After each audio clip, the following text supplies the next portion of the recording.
자, 오늘 우리가 함께 공부할 내용은 시편 50편입니다. 제목을 이렇게 정해봤어요. 하나님의 언약을 받은 이 언약의 백성이 이 땅에 살아가면서 마땅히 행할 바가 무엇인가 하는 겁니다. 아마 그 답변은 감사로 하나님 앞에 제사 드리는 삶이 언약의 백성이 마땅히 행할 바다라는 것을 함께 공부하도록 하겠습니다. 자, 그러면 시편 50편의 이 말씀을 한번 낭독해 보도록 하겠습니다.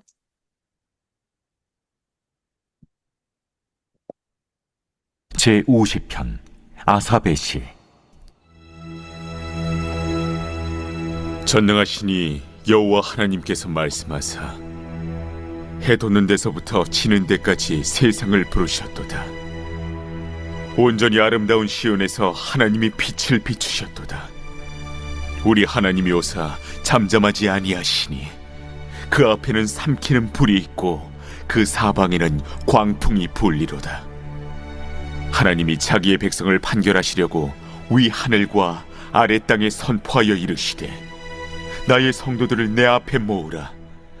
그들은 제사로 나와 언약한 이들이니라 하시도다. 하늘이 그의 공의를 선포하리니 하나님 그는 심판장이시미로다. 내 백성아 들을지어다. 내가 말하리라. 이스라엘아 내가 내게 증언하리라.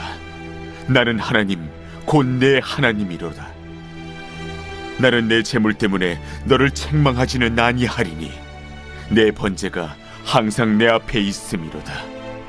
내가 내 집에서 수소나 내 우리에서 순념소를 가져가지 아니하리니 이는 삼림의 짐승들과 무산의 가축이 다 내 것이며 산의 모든 새들도 내가 아는 것이며 들의 짐승도 내 것이미로다. 내가 가령 줄여도 내게 이르지 아니할 것은 세계와 거기에 충만한 것이 내 것이미로다. 내가 수소의 고기를 먹으며 염소의 피를 마시겠느냐. 감사로 하나님께 제사를 드리며 지존하신 이에게 내 소원을 갚으며 환난 날에 나를 부르라. 내가 너를 건지리니 내가 나를 영화롭게 하리로다. 악인에게는 하나님이 이르시되 내가 어찌하여 내 율례를 전하며 내 언약을 내 입에 두느냐. 내가 교훈을 미워하고 내 말을 내 뒤로 던지며 도둑을 본즉 그와 연합하고 간음하는 자들과 동료가 되며 내 입을 악에게 내어주고 내 혀로 거짓을 꾸미며 앉아서 내 형제를 공박하며 내 어머니의 아들을 비방하는도다. 내가 이 일을 행하여도 내가 잠잠하였더니 내가 나를 너와 같은 줄로 생각하였도다. 그러나 내가 너를 책망하여 내 죄를 내 눈앞에 낱낱이 드러내리라 하시는도다. 하나님을 잊어버린 너희여 이제 이를 생각하라. 그렇지 아니하면 내가 너희를 찢으리니 건질 자 없으리라. 감사로 제사를 드리는 자가 나를 영화롭게 하나니 그의 행위를 옳게 하는 자에게 내가 하나님의 구원을 보이리라.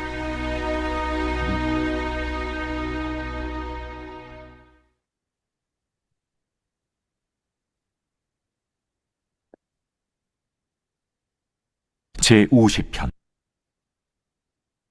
음.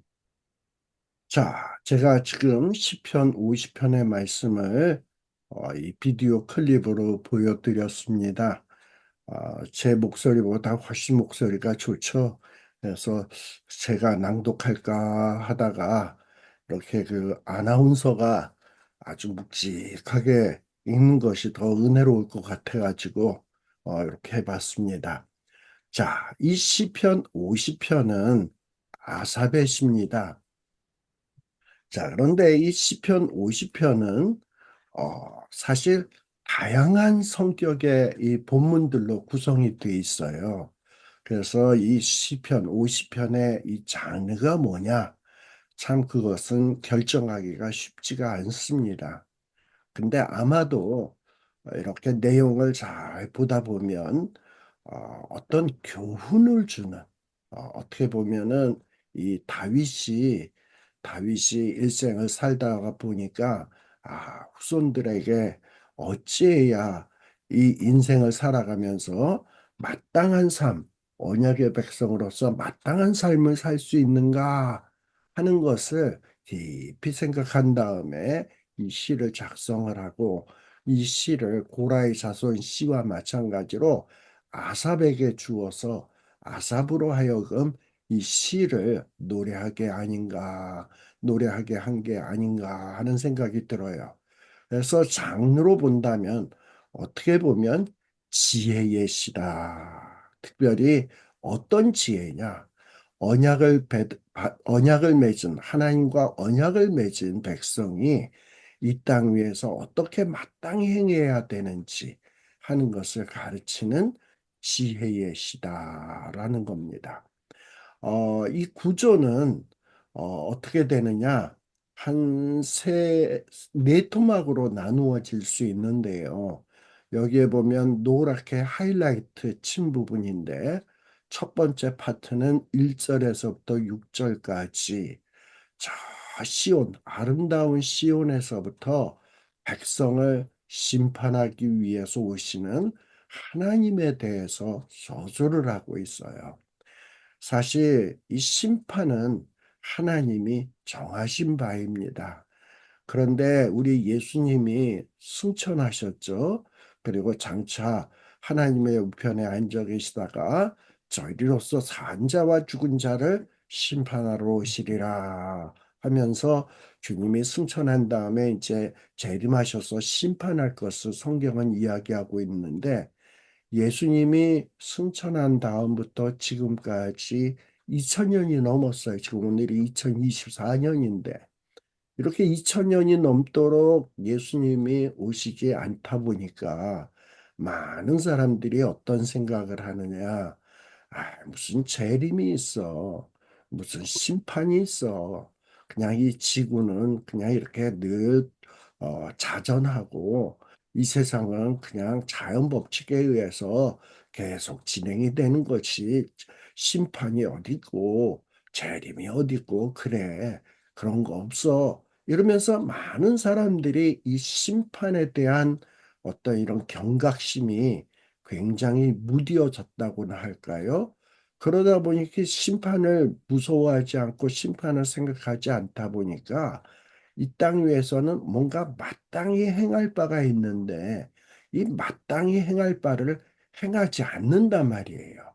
그런데 요 1절에서부터 6절까지는 뭐냐 하면 하나님이 때가 되면 아주 무시무시한 모습으로 심판하기 위해서 이 땅에 나타나시는, 임하시는 이런 모습이 1절에서부터 6절까지 기록되어 있습니다.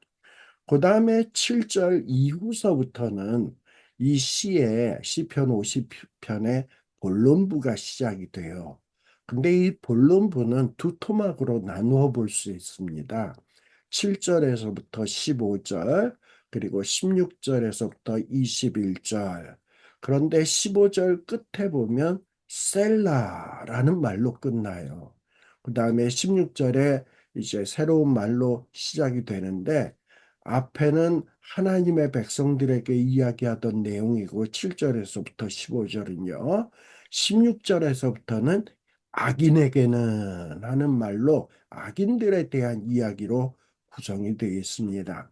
그래서 7절 이후의 본론부에는 하나님의 백성, 또 악인들에 대해서 하나님이 어떻게 심판할 것인지에 대한 이야기가 진행이 됩니다.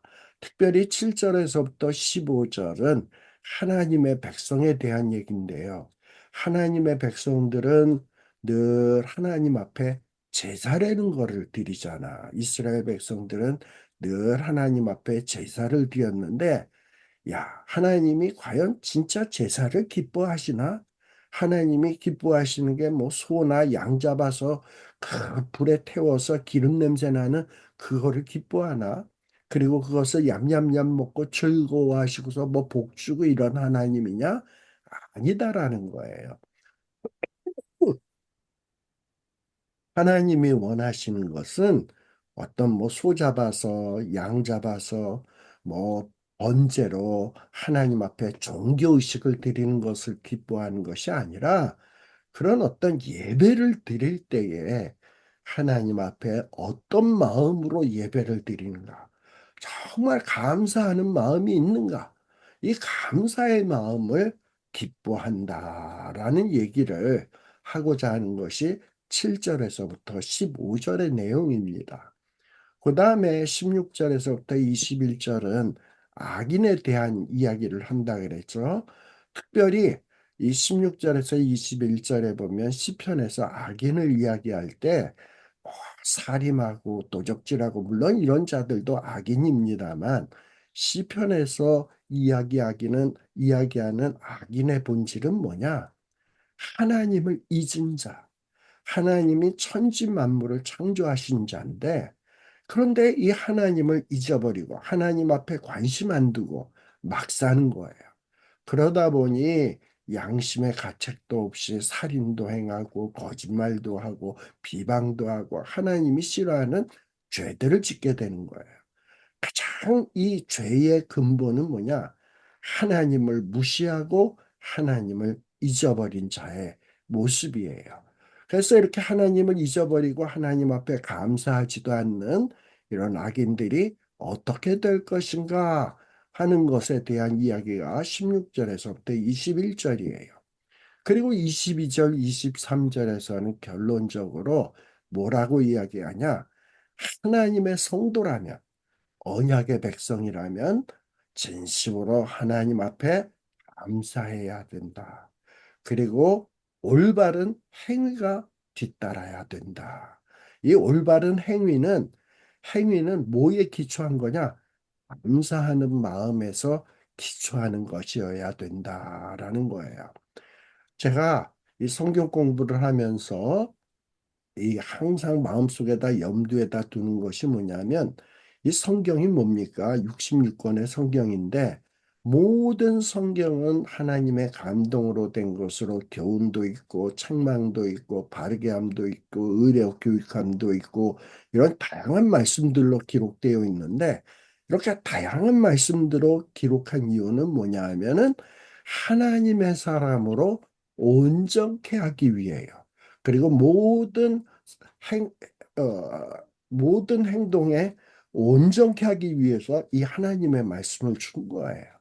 그래서 이 성경의 말씀은 어떻게 보면 하나님의 사람으로 온전케 하기 위함이다라는 것을 늘 염두에다 두면서 성경 말씀을 읽곤 해요. 이 성경 말씀을 주어서 이 성경 말씀을 통해서 우리를 어떻게 온전케 하겠다는 거지? 이런 생각을 하면서 성경을 읽게 됩니다. 근데 이 온전한 사람의 대표적인 표징이 뭐냐 하면 온전한 사람은 첫 번째 하나님의 은혜를 받은 자예요. 은혜가 없이는 사람은 온전해질 수가 없어요. 의인은 없나니 하나도 없어요. 그래서 우리가 온전해지기 위해서는 첫 번째 은혜를 받아야 된다. 그리고 온전한 사람은 어떠하냐? 은혜를 기억하는 사람이야. 은혜를 기억하지 않는 사람을 우리가 보통 뭐라고 얘기합니까? 배은망덕한 사람이다. 배은망덕한 사람이 어찌 온전하다고 이야기할 수 있겠습니까? 그래서 온전한 사람은 은혜를 받고 그리고 이 은혜를 늘 마음속 깊숙이 늘 생각 속에 이 은혜를 기억하는 사람이야. 이렇게 은혜를 받고 은혜를 기억하다 보면 그 다음에 그 은혜에 대한 반응이 나옵니다. 은혜에 대한 반응이 뭡니까? 감사하는 거지, 은혜를 받았으니까. 근데 이 감사의 반응이 되는 게 어디서 나타나냐? 예배, 찬양. 이 예배와 찬양을 통해서 하나님 앞에 감사하는 모습이 나타나게 돼 있어요. 그래서 온전한 사람은 은혜를 고 은혜를 기억하고 또 은혜에 대해서 감사하는 예배와 찬양이 있다. 그리고 거기서 끝나느냐? 온전한 사람의 모습은 이 감사와 찬양으로 끝나는 게 아니라 은혜를 입었기 때문에 하나님이 기뻐하는 일을 하고 싶어 해. 그래서 하나님이 말씀하시는 것, 명령하는 것에 대해서 기쁨으로 순종하는 삶을 살게 됩니다. 그래서 온전한 사람의 네 가지 모습이라고 한다면, 첫째, 은혜를 받고, 둘째, 은혜를 기억하고, 셋째, 은혜에 대해서 감사하는 예배와 찬양이 있고, 그리고 또 은혜에 감사하기 때문에 하나님의 명령에 순종하는 삶을 살게 된다. 그래서 이 시편 50편 22절 3절 22절 23절에서도 결론적으로 하나님의 언약으로 인해서 은혜를 받고 언약에 의해서 구원받은 하나님의 백성이라면 이 땅 위에서 어떻게 살아야 되느냐? 감사로 제사하는 삶이 있어야 되고, 그리고 감사가 있다면 그 감사의 기초에서 하나님이 기뻐하시는 그 명령들에 대해서 올바른 행위가 뒤따라야 된다. 그런데 이렇지 아니하고 하나님을 잊어버리고 막 살게 되면 하나님이 찢어버리시겠다라는 무서운 이야기가 나오는 것이 이 시편 50편의 내용입니다. 그래서 다시 한번 이 시편 50편의 내용을 다시 한번 낭독하겠습니다. 제50편 아삽의 시. 전능하시니 여호와 하나님께서 말씀하사 해 돋는 데서부터 지는 데까지 세상을 부르셨도다. 온전히 아름다운 시온에서 하나님이 빛을 비추셨도다. 우리 하나님이 오사 잠잠하지 아니하시니 그 앞에는 삼키는 불이 있고 그 사방에는 광풍이 불리로다. 하나님이 자기의 백성을 판결하시려고 위 하늘과 아래 땅에 선포하여 이르시되 나의 성도들을 내 앞에 모으라. 그들은 제사로 나와 언약한 이들이니라 하시도다. 하늘이 그의 공의를 선포하리니 하나님 그는 심판장이시미로다. 내 백성아 들을지어다. 내가 말하리라. 이스라엘아 내가 내게 증언하리라. 나는 하나님 곧 내 하나님이로다. 나는 내 재물 때문에 너를 책망하지는 아니하리니 내 번제가 항상 내 앞에 있음이로다. 내가 내 집에서 수소나 내 우리에서 순념소를 가져가지 아니하리니 이는 삼림의 짐승들과 무산의 가축이 다 내 것이며 산의 모든 새들도 내가 아는 것이며 들의 짐승도 내 것이미로다. 내가 가령 줄여도 내게 이르지 아니할 것은 세계와 거기에 충만한 것이 내 것이미로다. 내가 수소의 고기를 먹으며 염소의 피를 마시겠느냐? 감사로 하나님께 제사를 드리며 지존하신 이에게 내 소원을 갚으며 환난 날에 나를 부르라.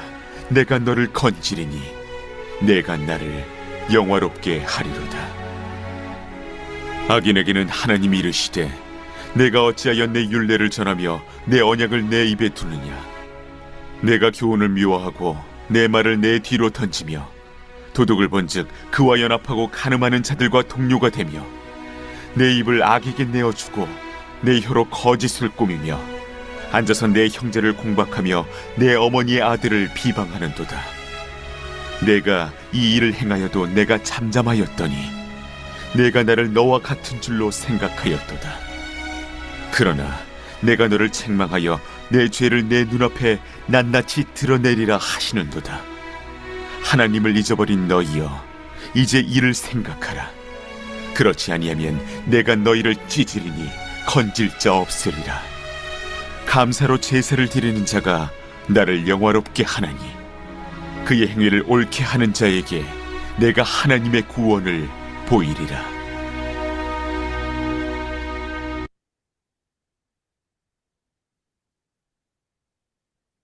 자, 그래서 다시 한번 제가 대충 이야기하고 어떤 이 내용이 어떻게 진행되는지 이야기하고 이 시편 50편을 읽으니까 다시 한번 이 내용이 선명하게 들어오지 않았을까 생각합니다. 네, 이 시편 이 저자는 제가 아까 얘기했죠.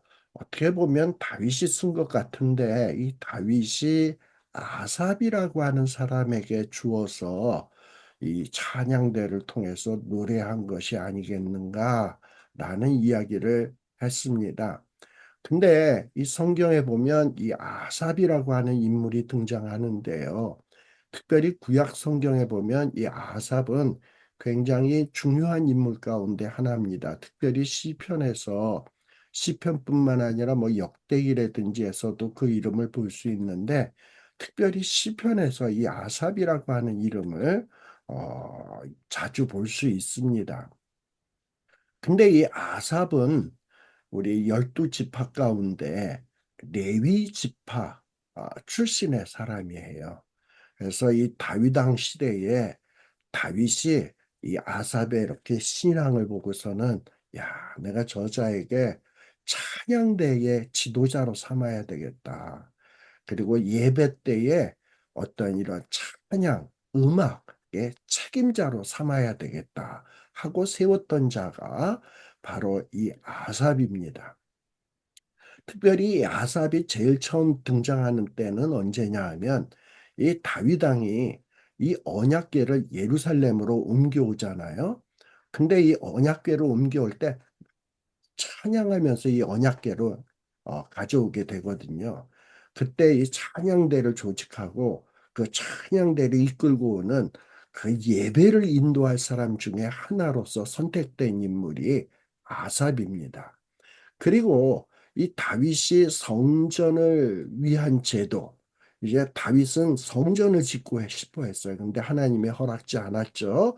그리고 성전은 솔로몬 때에 비로소 성전이 세워지게 되지만 성전을 짓고 성전에서 이루어지는 모든 제도의 기초와 밑바탕을 준비한 인물은 누구냐? 바로 이 다윗이에요. 그런데 이 다윗과 함께 성전 제도의 이 기초를 가지는 이 일을 함께 했던 자가 누구냐? 아마도 아삽이다. 특별히 이 성전에서 있게 될 찬양을 맡은 세 명의 주요 음악 지도자가 있었는데 이 아삽 그리고 또 누가 있냐? 헤만, 에단. 이 헤만과 에단도 시편에 그 이름이 등장을 합니다. 근데 이 세 사람의 주요 임무는 뭐냐? 특별히 성전에서 찬양할 때 이를 동원해서 하나님 앞에 찬양하고 예배하는 일을 담당했던 자들이 누구냐? 바로 아삽, 헤만, 에단 이런 사람이었다라는 겁니다. 특별히 이 아삽의 시로 되어 있는 것이 시편에 한 12편 정도가 기록되어 있어요. 그 첫 번째가 오늘 우리가 공부하는 시편 50편이 아삽의 시로 되어 있고 또 시편 73편에서부터 83편까지 시편 73편서부터는 시편 3권에 속해요. 근데 시편 73편에서 83편까지 한 10편의 시가 또 한 아삽의 시로 돼 있어요. 그래서 한 11개의 시편이 아삽의 시로 돼 있다. 그런데 이 아삽의 시의 그 내용에 나타나는 중요 내용이 뭐냐? 첫 번째는 하나님의 은혜에 감사하면서 찬양하는 내용. 그리고 또 두 번째는 뭐냐? 하나님의 심판. 제가 아까 앞서도 이야기했죠. 이 주님이 재림하신다 그랬는데, 재림에서 심판한다 그랬는데, 이 재림이 점점 늦어지다 보니까 심판이 어디 있어? 재림이 어디 있어? 이런 사람이 많이 있다 그랬죠. 그런데 이 아삽의 시편에 보면 하나님은 분명히 이 땅 위에 임하셔서 정의로운 심판을 하신다. 지금은 악이 득세하고 악인들이 잘 되는 것 같지만 그거는 잠시고 때가 되면 하나님이 정의로운 심판을 하실 것이고 속히 임하셔서 그런 정의로운 심판을 행해달라 하는 이 호소의 내용이 아삽의 시편에 많이 담겨져 있습니다. 그리고 이 땅 위에서 하나님의 백성, 언약의 백성들이 악인들의 핍박에 의해서 고난과 어려움을 당하지만 종국적으로는 이 언약의 백성들은 이 공의로우신 하나님에 의해서 구원을 받게 될 것이다. 라는 이런 믿음의 내용들이 바로 이 아삽의 시에 담겨져 있는 중요한 내용입니다. 그러다 보니까 이 아삽은 깊은 신앙 가운데서 이렇게 하나님 앞에 감사하는 마음, 하나님은 정의로운 심판을 할 것이다. 하나님의 백성들이 지금은 어렵지만 하나님은 구원해 주실 것이다. 하는 이런 신앙을 깊은 묵상과 기도와 찬양을 통해서 깨닫게 된 것 같아요. 아마도 아삽은 이스라엘의 역사를 쫙 기억하면서 이런 부분에 대해서 깊은 묵상을 했던 것 같다라는 것을 우리가 알 수 있습니다. 특별히 아까 아삽은 레위 지파 출신이다라고 이야기했어요. 우리 야곱은 12아들이 있다 그랬죠. 제일 맏아들이 누굽니까? 네. 루벤, 시므온, 레위, 유다 이러는데 제일 맏아들은 루벤이었고 그다음에 루벤, 시몬, 레위 셋째 아들이 레위예요. 바로 이 레위의 후손들입니다. 그런데 이 레위는 우리가 잘 알다시피 세 아들이 있었어요. 그 첫 번째 아들이 누구냐? 게르손, 그 다음에 고핫, 무라리 요 세 아들이 있었습니다. 그러니까 이 게르손은 레위의 둘째 아들이에요. 둘째 아들. 아, 특별히 이 레위의 세 아들들은 이 성막에 있어서 중요한 일들을 담당했습니다. 특별히 이 게르손은 성막의 이런 휘장, 텐트에 관계된 것들을 관리하고 운반하는 책임이 있었던 자들이고 그 다음에 두 번째 아들이었던 고핫자손은 특별히 지성소 안에 있는 언약궤라든지 등대라든지 떡상이라든지 이 성물을 관리하고 운반하는 책임을 감당했던 자들이 고핫자손이고 그리고 이 고핫자손에서 특별히 아론의 후손들은 제사장의 일들을 감당했죠. 그 다음에 레위의 세 번째 아들은 무랄인데 이 무라리는 이 성막의 기둥이라든지 받침대라든지 이 무거운 것들을 관리하는 일들을 했던 것이 무랄이에요. 그런데 이 아삽은 바로 이 게르손의 레위의 두 번째 아들이었던 첫 번째 아들이었던 게르손의 아들입니다. 그래서 역대상 6장 39절에서부터 43절에 보게 되면 아합 때까지의 그 명단이 쭉 나와. 그래서 레위가 게르손을 낳고 게르손은 야핫을 낳고 시므이, 심마, 에단, 아다야, 세라, 에드니, 말기야, 바세야, 미가엘, 시므아, 베랴가, 아삽 하고 이름이 나온단 말이죠. 그래서 이 아삽은 레위의 후손이다. 특별히 게르손, 이 게르손의 후손인데 게르손은 레위의 맏아들로 특별히 광야 시절에 회막의 휘장들, 이 천과 관계되는 것을 운반하는 일을 맡았던 자들이다라는 것을 여러분들이 상식적으로 알았으면 좋겠다라는 겁니다. 자, 그럼 이 아삽과 아삽의 후손들은 어떤 활동을 했나? 제가 아까 얘기했죠. 처음 등장하는 것이 뭐냐 하면 예루살렘으로 언약궤를 옮기는 역사적인 순간. 이때 다윗이 얼마나 기뻐했습니까? 해서 찬양대를 동원해 가지고 하나님을 막 찬양하면서 들어오는 거야. 이 다윗이 언약궤를 옮기면서 어떤 생각을 했나요? 자기의 살아온 과정들을 쭉 생각해 보니까 하나님이 함께 하셔서 자기가 지금까지 이렇게 되었다. 그런데 이제 언약궤가 예루살렘에 들어와서 나와 함께 한다고 생각을 하니까 감격해서 막 찬양하고 예배하고 막 대대적인 잔치를 한 것 아니겠습니까? 근데 그 잔치에 찬양하는 일을 담당시킨 자가 누구냐 하면 바로 아삽이다. 해만과 에단과 더불어서 찬양일을 하게 한 자다.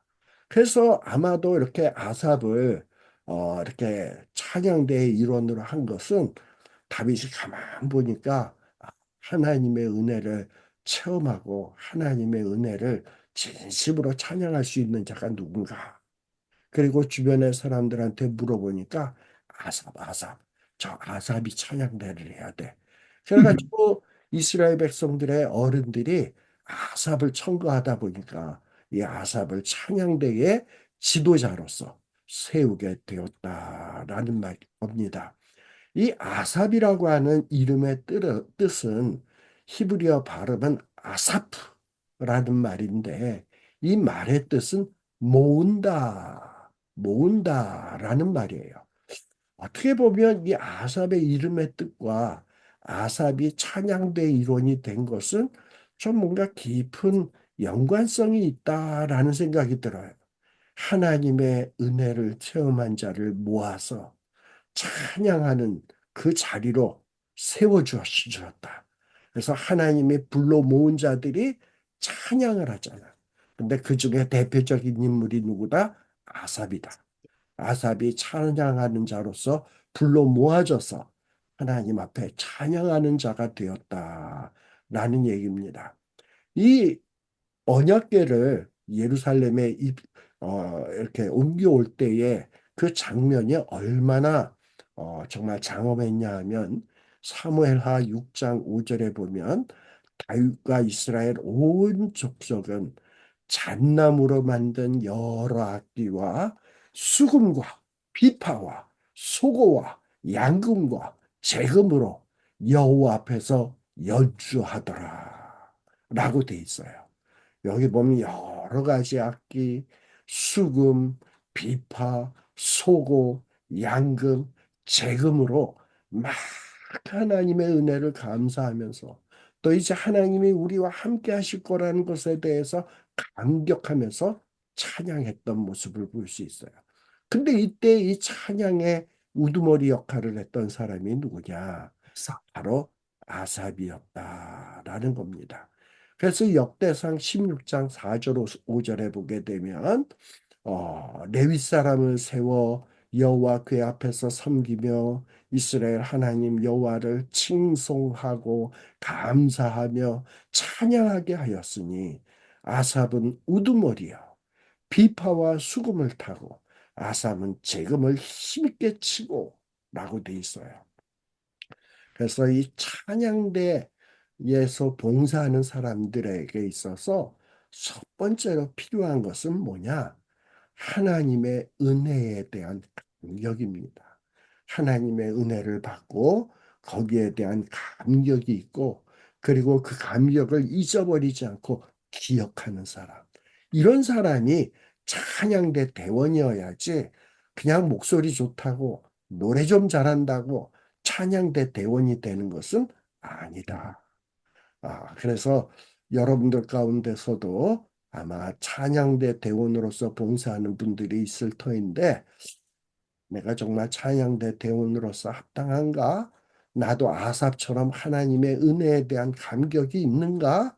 하는 것을 한번 곰곰이 생각해 보기를 바랍니다.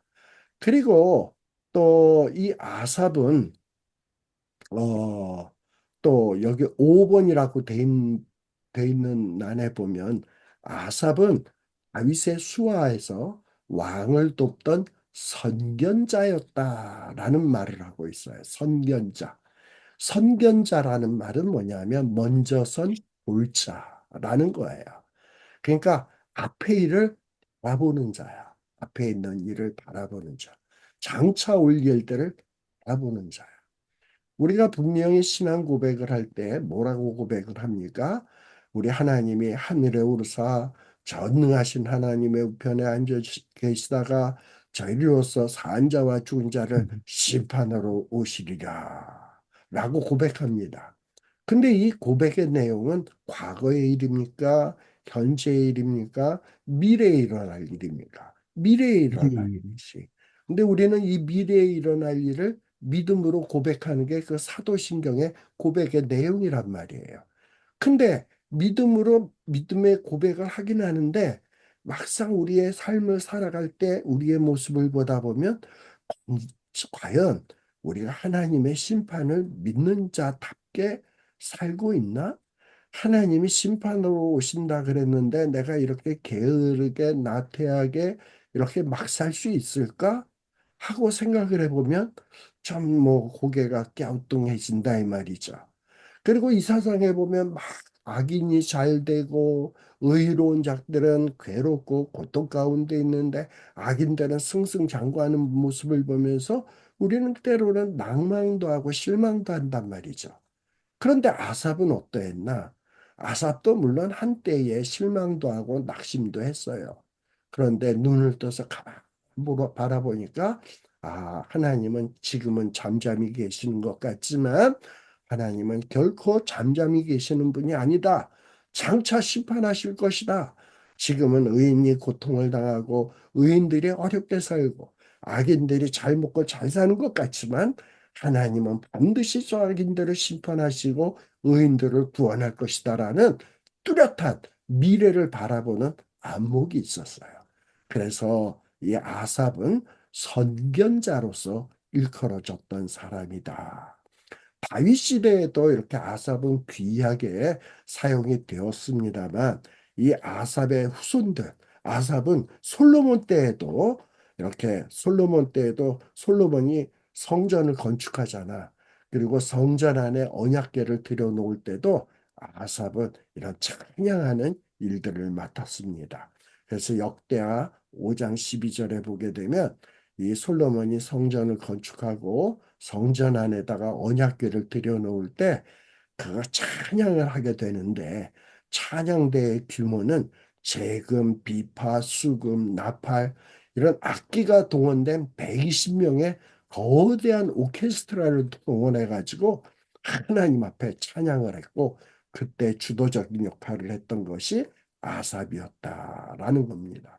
그리고 이렇게 아삽은 통찰력이 있고 미래를 바라보는 눈이 있다 보니까 악기뿐만 아니라 이 시편을 기록하는 작시의 소질도 뛰어났던 것 같다.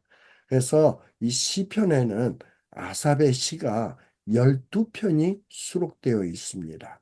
물론 아까 시편 50편은 다윗이 기록하고 그리고 아삽에게 주어서 노래 부르게 한 것 같다라고 제가 얘기했습니다만 시편 3권에 해당되는 73편에서부터 83편에 나오는 시편들은 아마도 이 아삽 혹은 아삽의 후손 아삽의 후손들이 지은 시편 아니겠나 하는 생각이 듭니다.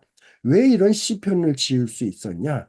통찰력이 있었고 미래를 바라보는 눈이 있었기 때문에 그리고 하나님에 대한 깊은 감격이 있었기 때문에 아삽이 이런 시들을 지을 수 있지 않았는가 하는 것을 볼 수 있습니다.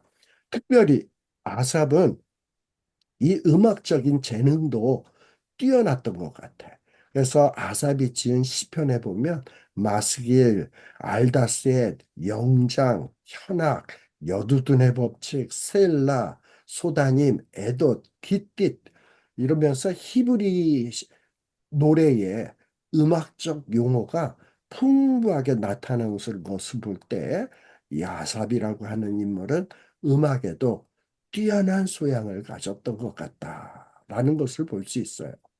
그리고 또 역대하 29장 30절에 보면 히스기야 왕 때도 이렇게 하나님 앞에 찬양하는 일들이 많이 있었어요.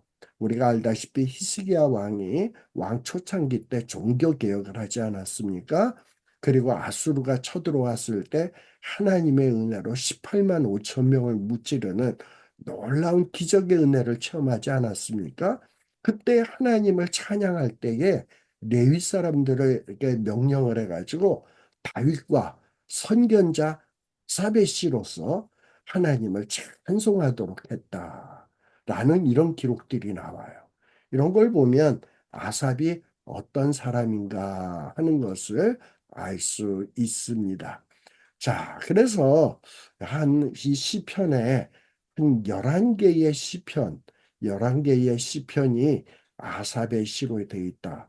그러면 아삽이 이렇게 많은 아삽과 아삽의 후손들이 이렇게 많은 시편을 기록하게 된 이 원인이 어디 있는가? 이유가 어디 있는가? 이 아삽의 시의 내용을 보면 알 수 있어요. 그래서 특별히 여러분들이 73편의 시편은 오늘 시편 50편이 끝나고 나면 시편 73편을 한번 조용히 읽어보세요. 근데 73편뿐만 아니라 여러분들 그 성경에 보면 하박국이라고 있죠. 하박국.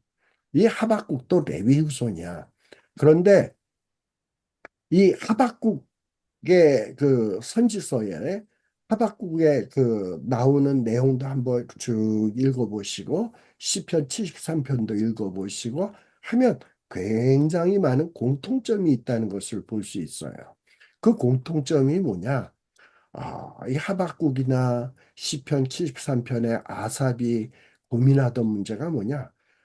이 하나님은 살아계시는데 왜 이렇게 하나님의 백성들은 고통당하고 괴로움당하고 그리고 반대로 악인들은 잘 되는 거야.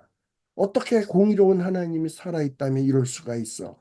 막 정말 고민하는 그리고 신앙에 대해서 회의를 갖고 번민하는 이런 아삽의 모습, 하박국의 모습이 그려지고 있습니다. 그런데 이 하박국과 아삽의 공통점이 뭐냐?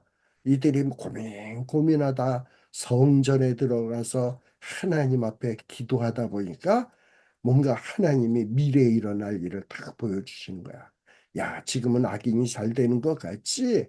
그리고 너희들이 고통당하고 하나님이 공의로운 하나님이 잠잠히 계시는 것 같지? 아니야. 하나님은 심판하실 거야. 악인들을 심판할 것이고 고통당하는 하나님의 백성들을 구원할 거야. 그리고 지금은 연약하고 고통당하는 이 언약의 백성들을 들에 대해서 내가 그들의 하나님이 될 거고 그리고 그들에게 있어서 내가 하나님이 될 것이고 그들은 내 백성으로 내가 만들 거야. 라는 것을 깨닫겠다 이 말이에요. 그러다 보니까 이 아삽도 하박국도 하나님 앞에 찬양하기 시작을 합니다. 우리가 하박국서 끝부분에 보면 무화과 나무에 소출이 없고 외양간에 소가 없을지라도 나는 여호와로 인하여 기뻐하리로다 라는 이런 내용이 나오잖아요. 이렇게 미래를 바라보는 사람은 내가 이 현실에 있어서 외양간에 소도 없고 무화과 나무에 소출도 없고 시질의 공상으로 산다 할지라도 장차 나를 구원해 주실 여호와를 바라보면서 그리고 이 여호와가 나의 하나님 될 것을 바라보면서 찬양하는 노래를 부른다 이 말이에요. 이런 사람의 대표자가 누구냐? 하박국. 이런 사람의 대표자가 누구냐? 아삽. 그렇다. 그래서 이 아삽의 시에 보면 73편 25절에 보면 아삽은 뭐라고 고백하느냐? 하늘에서는 주 외에 누가 내게 있으리요? 땅에서는 주밖에 내가 사모할 일이 없나이다. 땅에서 내가 제일 사모하는 것이 뭡니까?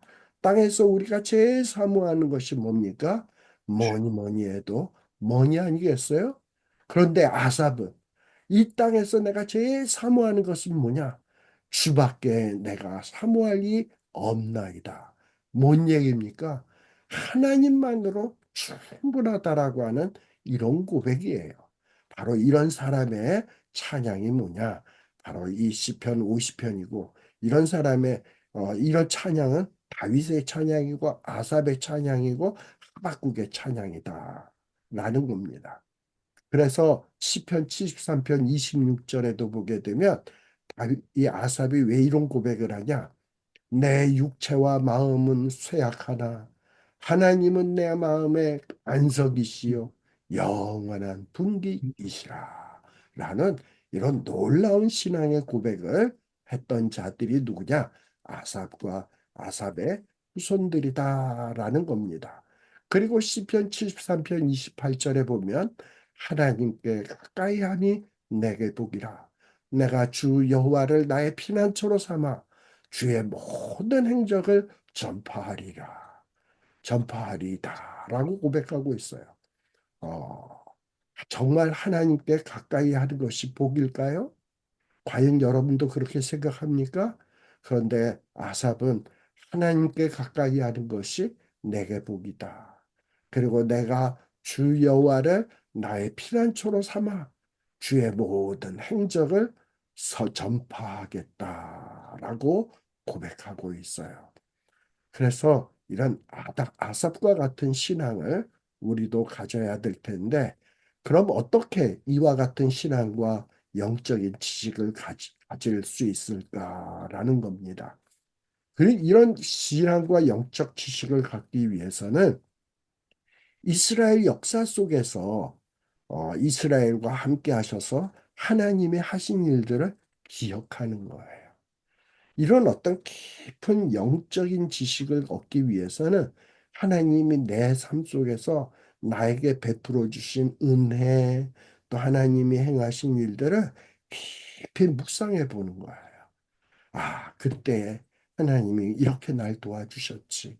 그때 내가 하나님 앞에 힘들어서 눈물, 콧물 흘리면서 엎드려 기도했었는데, 그때 이렇게 하나님이 도와주셨어. 맞아, 맞아. 근데 왜 내가 이것을 잊고 있었지? 하면서 하나님이 베풀어 주셨던 은혜들을 자꾸 상기하고 기억하는 거예요. 아, 근데 아삽은 이스라엘 역사를 쫙 돌이켜보면서 뭐라고 고백하느냐?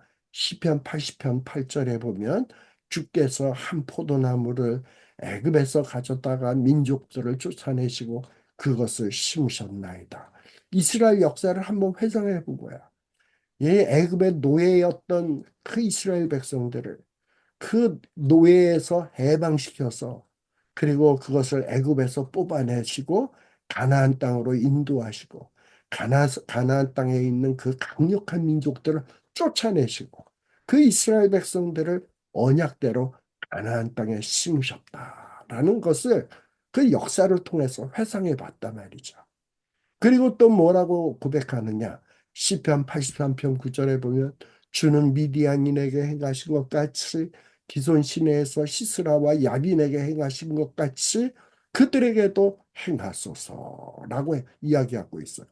그러면서 과거의 사사시대 때 미디안 사람에게 하나님이 역사하신 것처럼 기드온 선지자를 통해서 또 기드온 사사를 통해서 기손 시대에서 시스라와 야빈을 기드온의 300용사를 통해서 아주 그냥 대파시켰던 것처럼 그것을 기억하고 있단 말이지.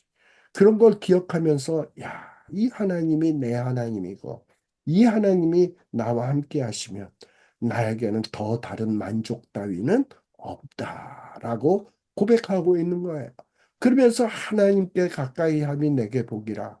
내가 주 여호와를 나의 피난처로 삼아 주의 모든 행적을 전파하리이다. 라는 고백을 하고 있는 거예요. 그리고 이런 마음을 찬양에 담아서 노래했던 자가 누구냐? 바로 아삽이었다라는 겁니다. 이런 아삽의 신앙은 신약 시대와 오늘을 사는 우리에게 도전을 합니다. 우리도 어떤 사람들입니까? 정말 죄였던 자들 아니에요? 별 볼 일 없던 자들 아니에요? 근데 하나님이 우리에게 은혜 베푸셔서 예수 그리스도를 믿게 함을 통해서 우리에게 죄를 용서하여 주시고 거룩한 하나님의 백성, 하나님의 자녀로 삼아 주셨단 말이지. 근데 이 은혜를 깊이 묵상하다 보면 감사로부터 터져나오는 찬양을 안 할래야 안 할 수 없는 거예요.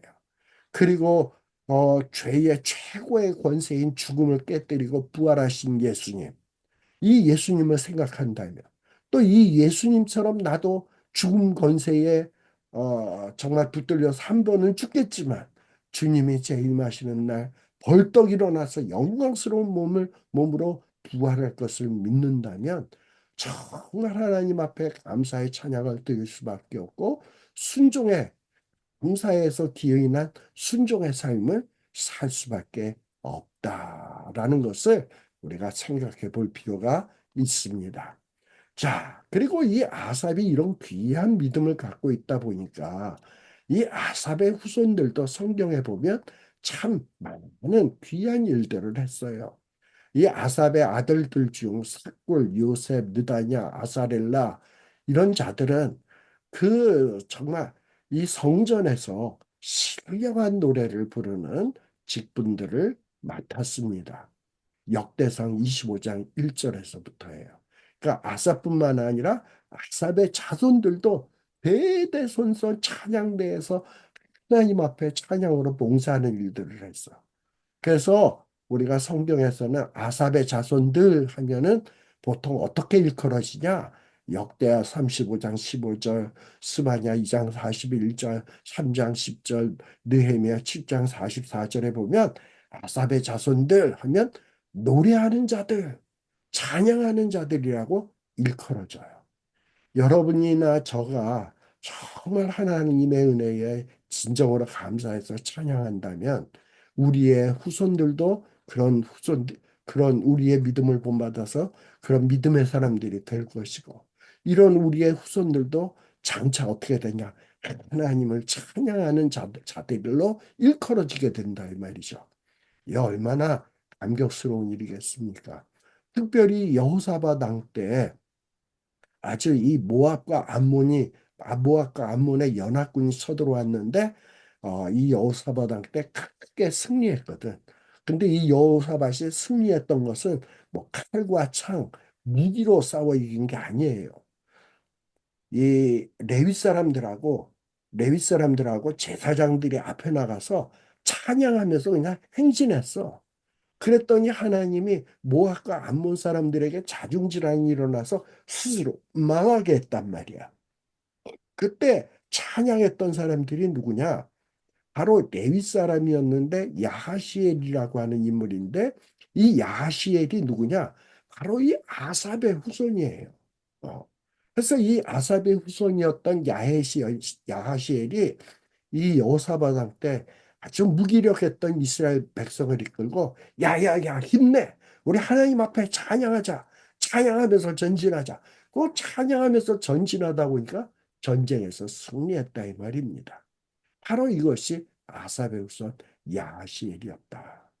또 히스기야 왕 때에는 이 아삽의 자손 가운데 스가랴와 mat다냐라고 하는 인물이 있는데 이 스가랴와 mat다냐는 어떤 인물이냐?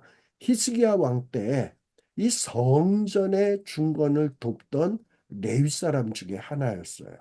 여러분들 히스기야 왕의 아버지가 누구였습니까? 아하스였거든. 아하스였거든.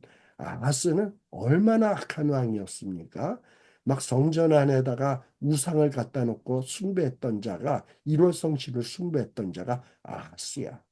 근데 히스야가 왕이 되면서 아버지가 섬기던 우상들을 다 때려 부시고 종교 개혁을 하고 무너졌던 성전들을 중건하고 이랬는데 그때에 이 성전 중건을 돕던 레위 사람들이 있었는데 그게 누구냐? 아삽의 자손 스가랴와 mat다냐가 있다. 여러분들이 아마 지금 교회에 중진으로 일을 하고 있을 거라고 생각이 됩니다. 어떤 분은 장로요, 어떤 분은 집사요, 어떤 분은 선교사요, 어떤 분은 권사요. 자, 그런데 여러분 때에서만 이렇게 성전에서 봉사하는 자로 끝나는 것이 아니라 여러분들 3대, 4대, 5대가 지나서 그 중에 여러분들의 후손들이 하나님의 성전을 중건하는데 사용됐던 누구누구가 어느 장로의 4대 손이었더라 라고 기록되어진다면 이 얼마나 감격스러운 일이겠습니까? 그리고 이스라엘 백성들이 바벨론에서 이제 포로로 있다가 귀환하게 되었죠.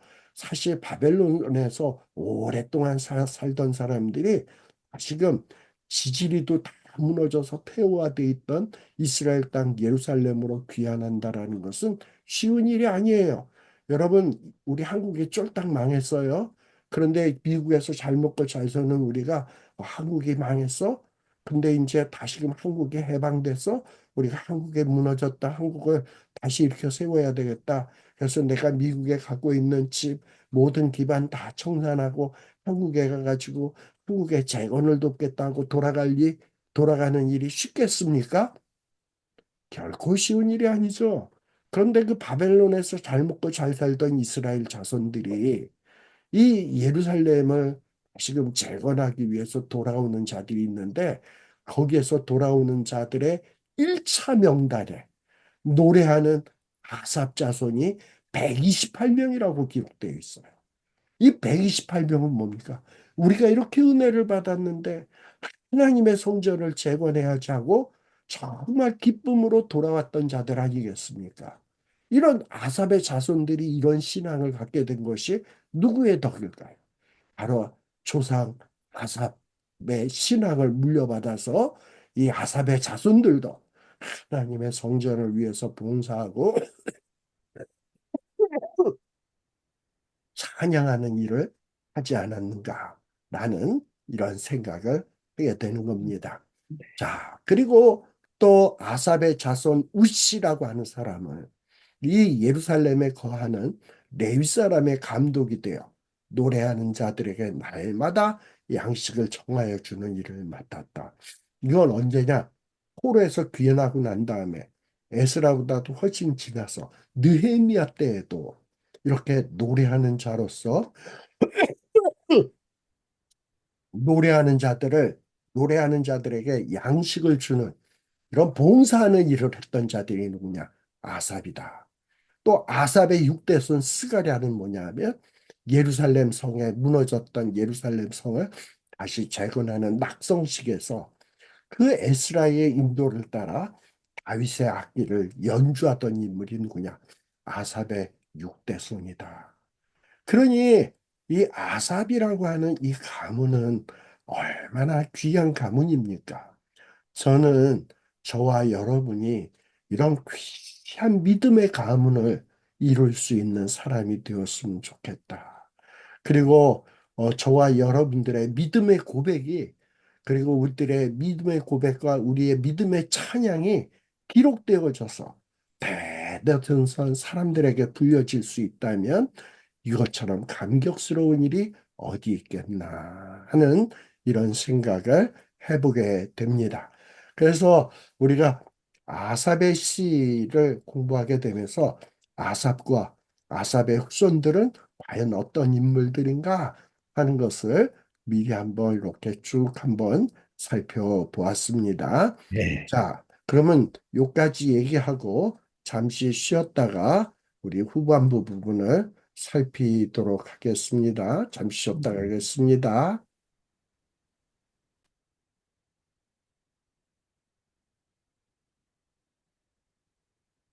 자, 시편 50편 1절입니다. 네.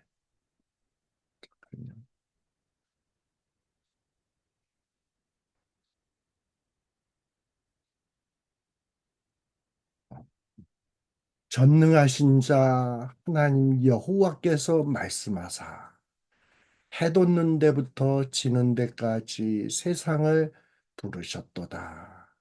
온전히 아름다운 시온에서 하나님이 빛을 발하셨도다. 라고 되어 있습니다. 여기 첫 마디에 보면 하나님에 대해서 이렇게 언급을 하고 있어요. 전능하신 자, 하나님, 여호와. 하나님에 대해서 세 단어로 표현하고 있어요. 첫 번째는 전능하신 자. 그리고 이분이 누구냐? 하나님이다. 참 신이라는 얘기겠죠. 그리고 이 하나님은 어떤 분이다? 약속한 것을 지키시는 여호와다. 근데 이 여호와가 이 전능하신 하나님 여호와가 이 세상을 부르신대요. 어느 세상? 해 돋는 데서부터 지는 데까지. 그러니까 온 세상을 부르시는 거야. 이렇게 다 불러 모으시는 거야. 왜 불렀을까요? 이제 하나님이 때가 되면 심판하시겠다는 거예요. 근데 이 심판하겠다고 이 세상을 불러 모으시면서 나타나시는 하나님의 모습이 어떤 모습이냐? 온전히 아름다운 시온에서부터 하나님이 오시는데 막 빛을 발하면서 나타나는 모습인 거예요. 지금 이 세상은 어떻게 보면 막 악이 득세하고 악인들이 잘 되고 이러다 보니까 과연 하나님이 살아계시긴 한 거야. 공의의 하나님이 어디 계시는 거야. 이런 회의적인 생각이 들 때가 많아요.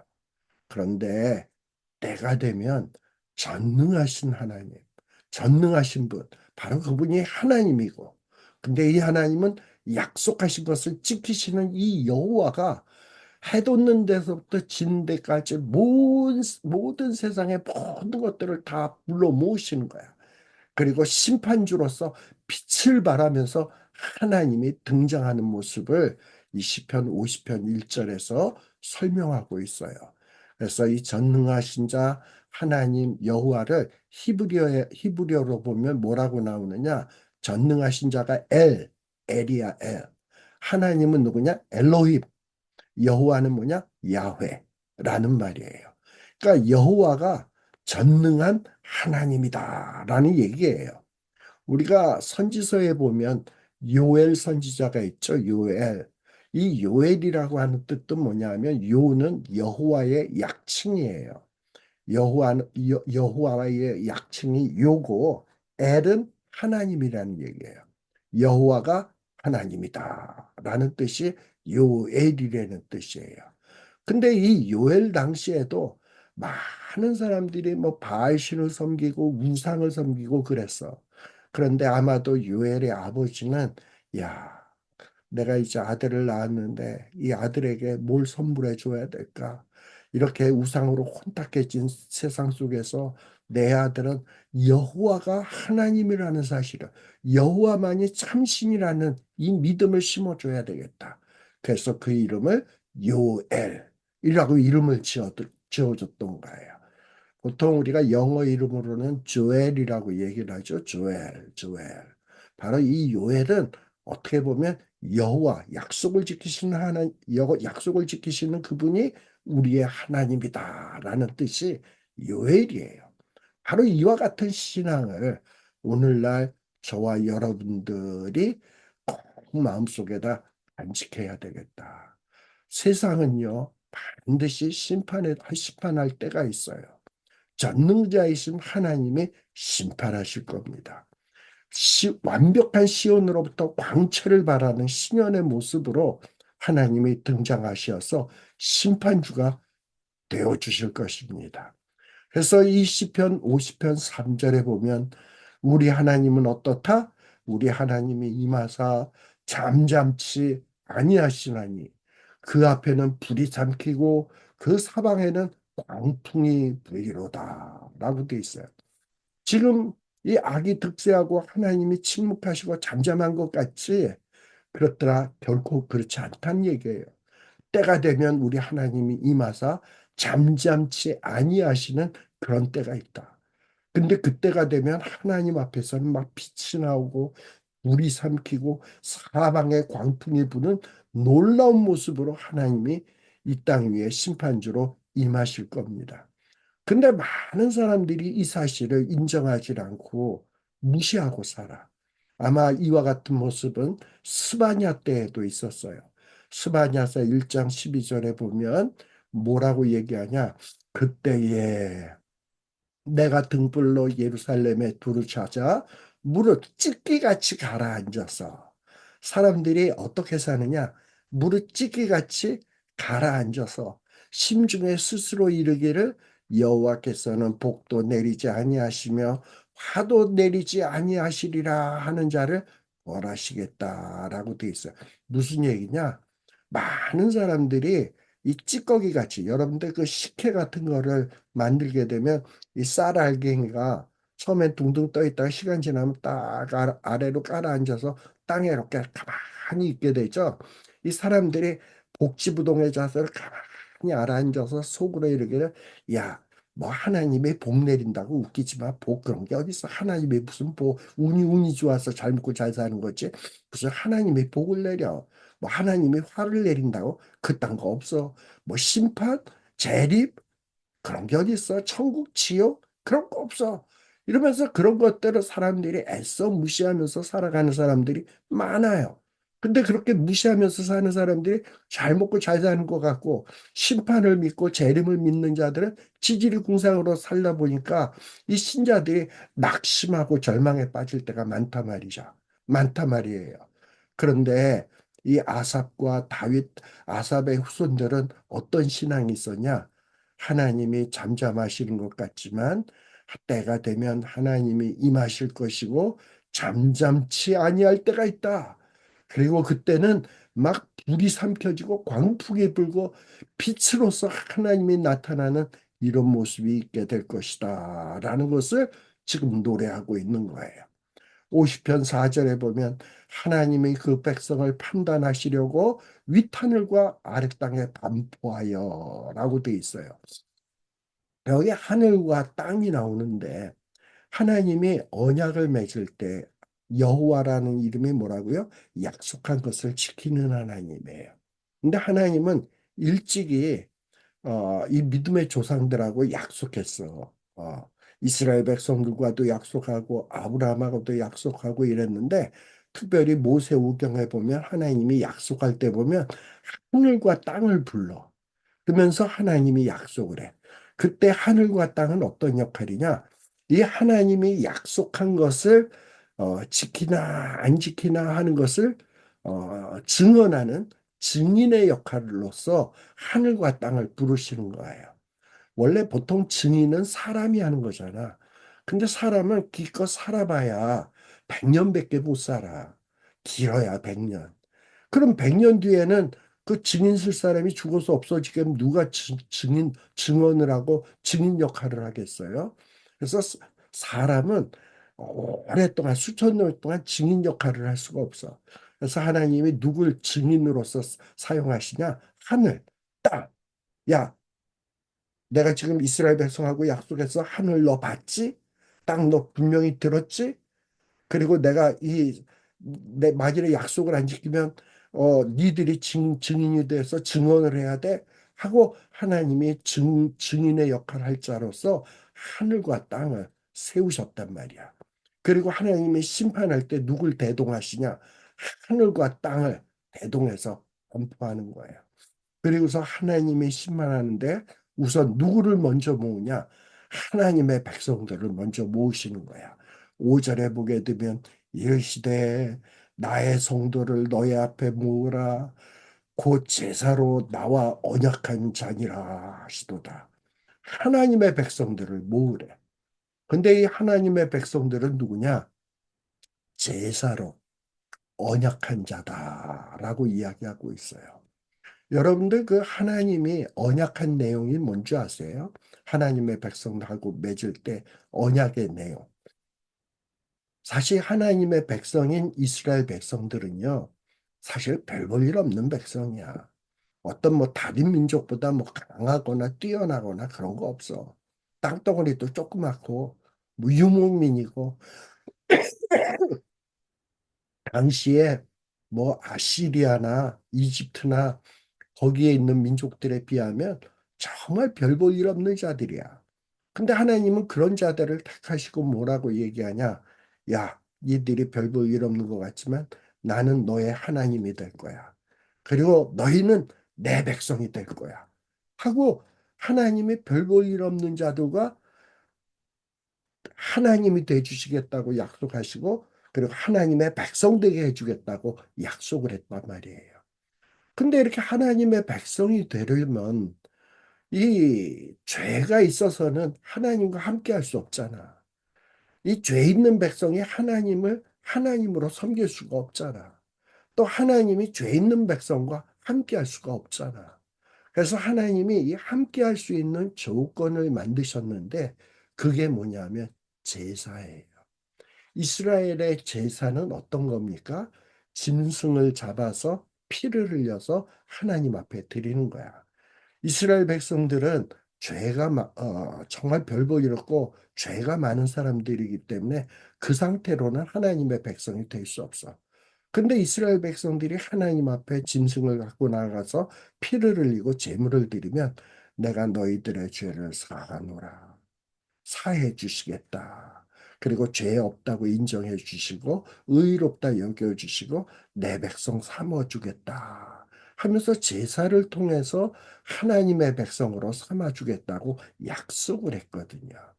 바로 이렇게 제사라고 하는 믿음의 제사로 하나님 앞에 나오는 자들이 누구냐? 성도예요. 이런 성도들을 모으라는 거야. 얘네들은 제사로서 죄 씻음을 받고 하나님의 백성이 된 자고 하나님이 그들의 하나님이 되겠다고 약속했고 그들은 하나님이 백성이 되게 해주겠다고 약속한 자들이다라는 거예요. 그리고 그런 하나님이 이스라엘 백성들을 하나님의 백성들을 이렇게 모으고 하늘이 공의를 선포하시는데 하나님이 심판장이라는 거예요. 자,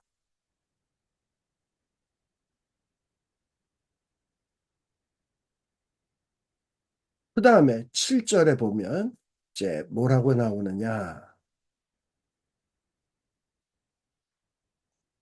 내 백성아. 바로 내 백성은 뭐냐면 언약의 백성이에요. 내 백성아 들을지어다. 내가 말하리라. 이스라엘아 내가 네게 증거하리라. 뭐라고요? 나는 하나님, 내 하나님이로다.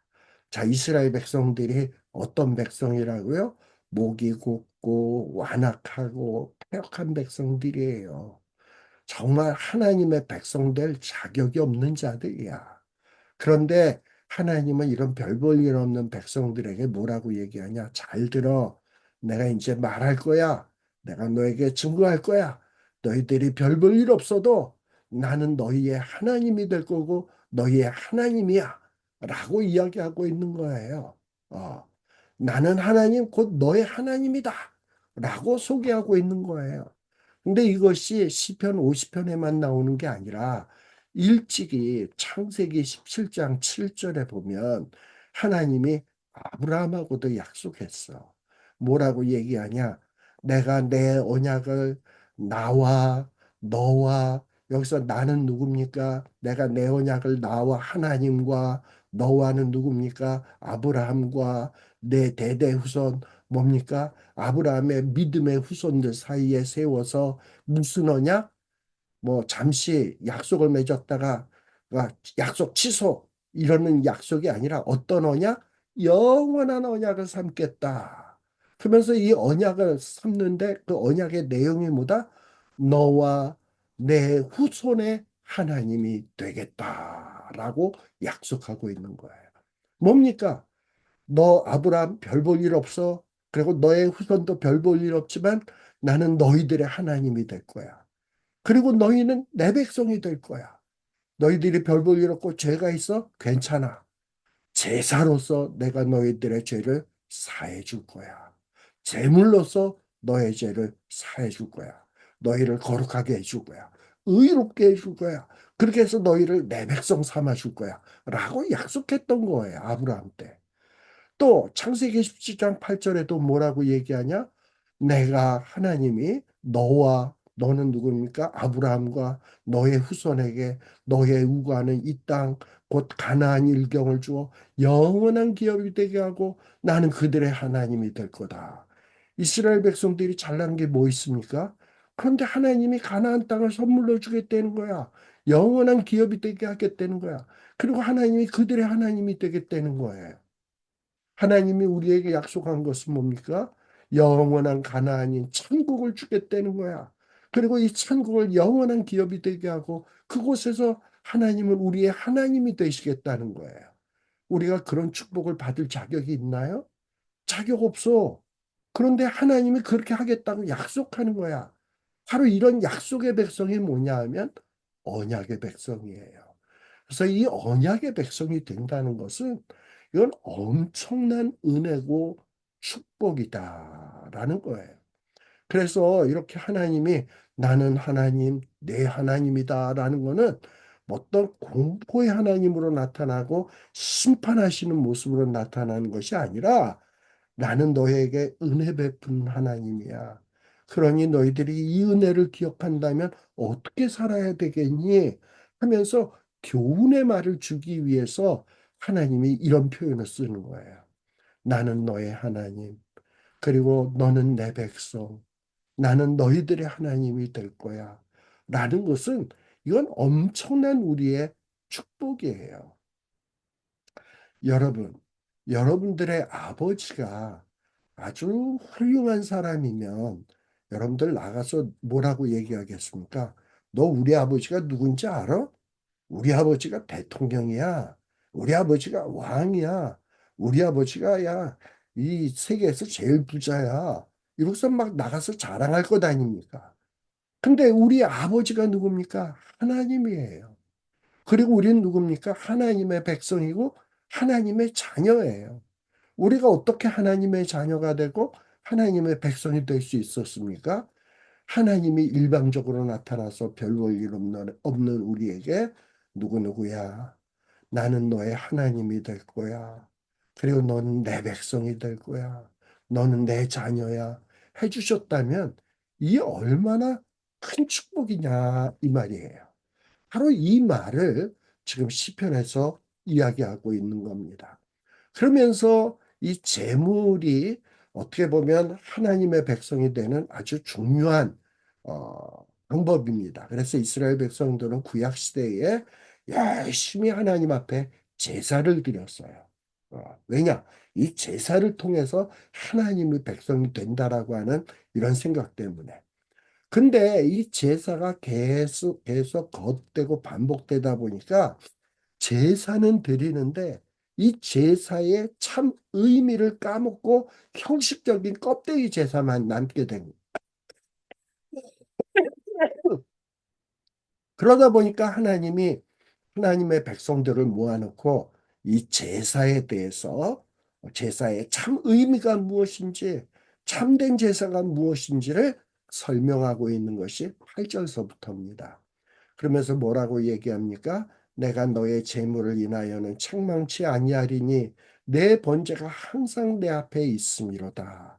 그래서 이 재물에 대해서 설명을 하는데 진정한 재물은 무엇입니까? 이스라엘 백성들이 양 잡아, 소 잡아, 염소 잡아 이렇게 하나님 앞에 재물을 드립니다만 사실 뭐 그 양이 우리의 죄를 사하는 능력이 있나요? 소가 무슨 우리의 재물을 사하는 능력이 있나요? 양이나 소가 예표하고 있는 것은 뭡니까?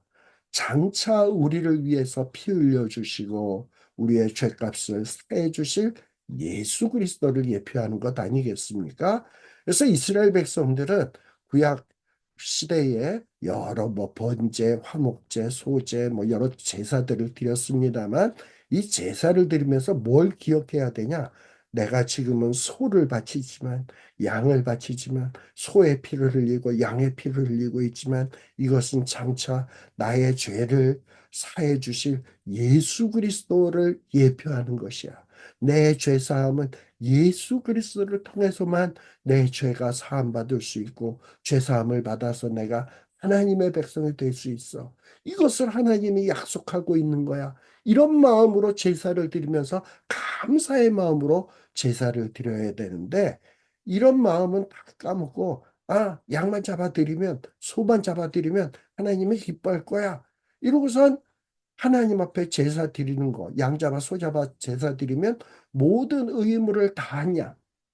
이런 생각에 빠지게 되었다 이 말이에요. 그런데 하나님은 뭐라고 얘기합니까?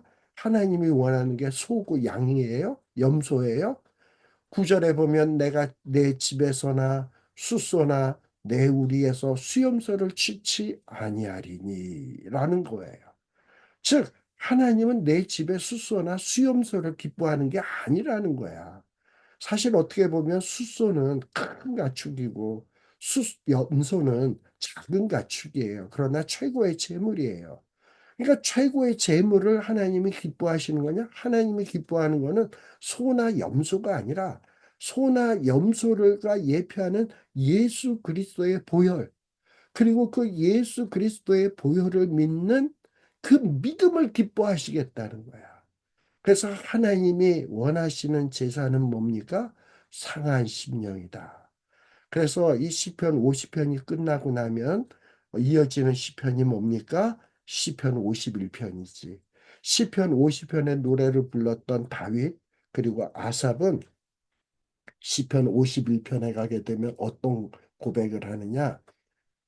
하나님이 구하시는 제사는 뭐 숫소나 숫염소로 드리는 제사가 아니라 하나님이 구하시는 제사는 상한 심령. 왜 상해요?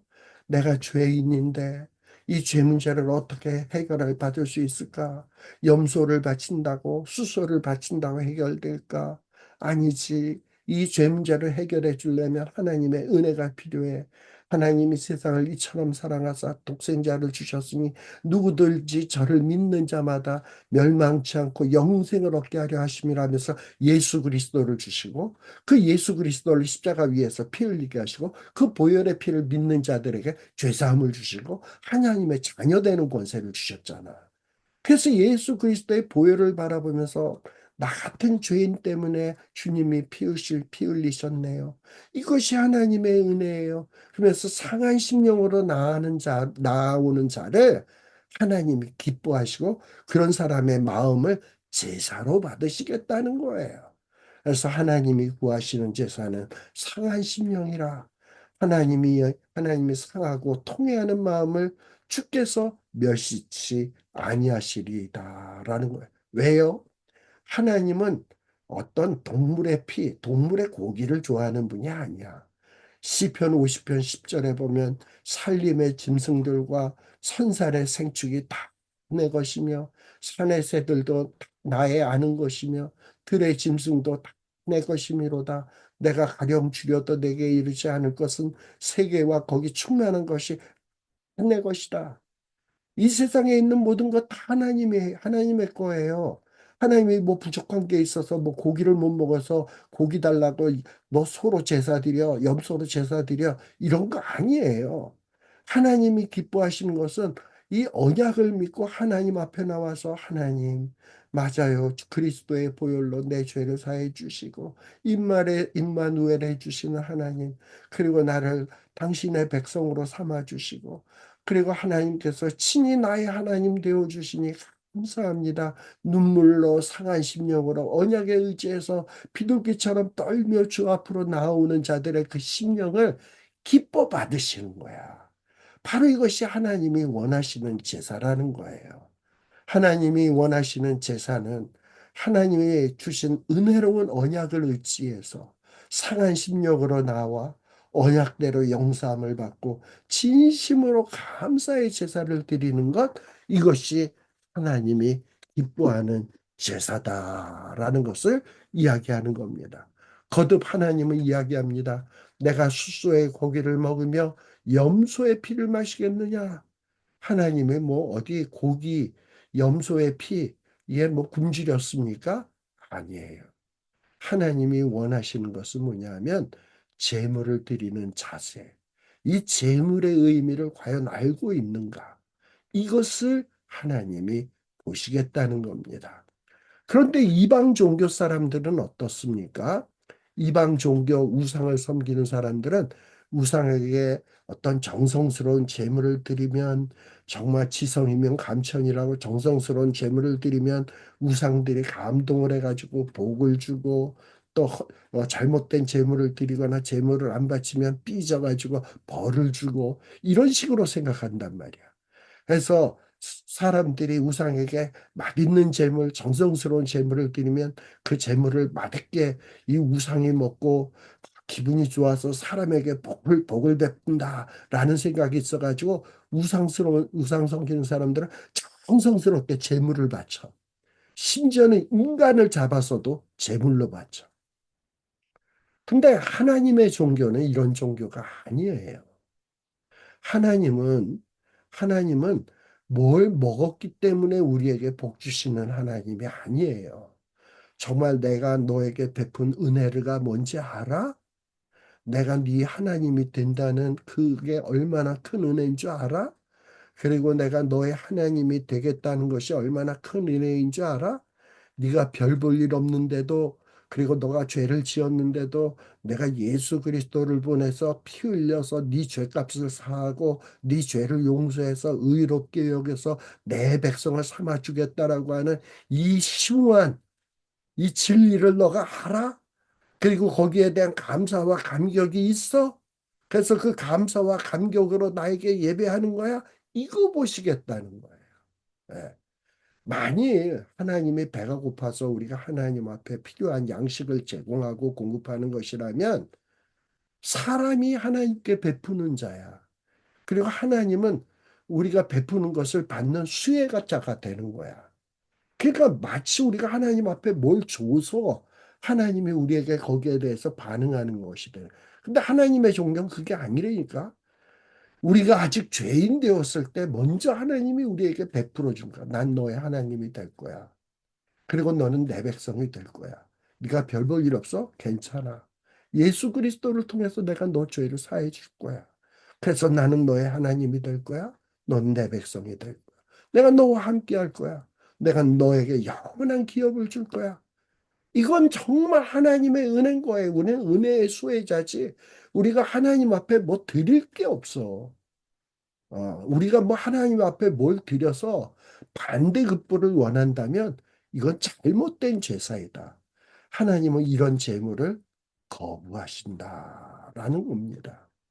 그래서 우리가 이번 추수감사절 때 뭘 생각해야 되냐? 정말 내가 왜 하나님 앞에 감사해야 되는 거지?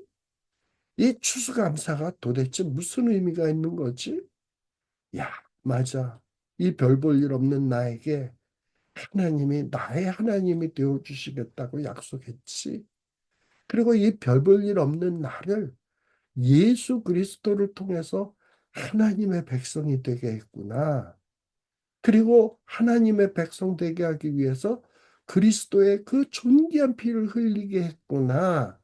라는 것을 기억하면서 진정으로 은혜에 감격하면서 감사의 예배를 드릴 때 하나님이 그 감사의 제사를 받으신다라는 것을 기억하셔야 됩니다. 그래서 시편 50편 14절에 뭐라고 얘기합니까? 우리의 하나님 되어 주시고 우리를 하나님의 백성으로 삼아 주신 그 하나님께 감사로 하나님께 제사를 드리며 지극히 높으신 자에게 내 소원을 갚으며 그리고 또 뭐 하냐? 설사 너희들이 이렇게 하나님 되어 주겠다, 하나님의 백성 삼아 주겠다 했는데 너희들이 환난 중에 산다? 괜찮아. 환난 중에 나를 불러. 내가 너를 건져 줄 거야. 왜?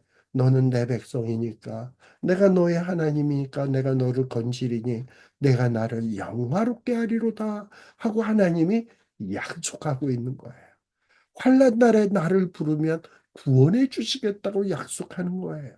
이렇게 하나님은 늘 우리에게 구원을 베푸시는 자입니다. 우리가 하나님께 뭔가 해 드리는 게 아니라 하나님이 우리에게 구원을 베푸시고 은혜를 베푸시고 하나님이 일방적으로 우리의 하나님이 되어 주시고 우리를 일방적으로 하나님의 백성으로 되게 해 주신다는 거예요.